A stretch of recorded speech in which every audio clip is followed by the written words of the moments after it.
Okay, let's see question number 20. It's of geometry. In the figure, line M is parallel to line N. Okay, so two lines are given. Line M is parallel to line N. Okay, and K intersects both lines. Fine. Which of the following statements is true? The value of x is less than 145.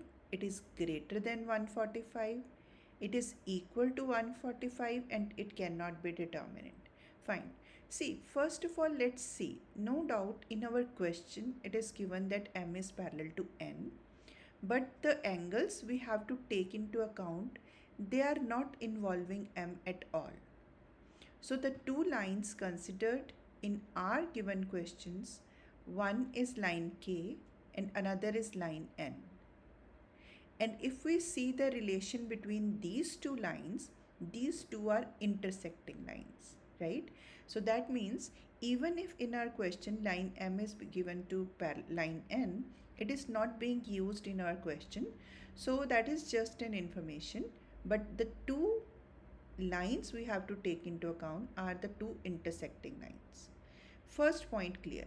Now let's see what property of intersecting lines is used here. So these are the lines which are intersecting at these points and asked angles are opposite to each other. These are opposite to each other. So these angles are known as vertically opposite angles.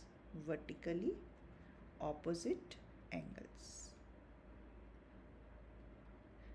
When two lines are intersecting, at the point of intersection, the opposite angles are known as vertically opposite angles, and vertically opposite angles are equal, right?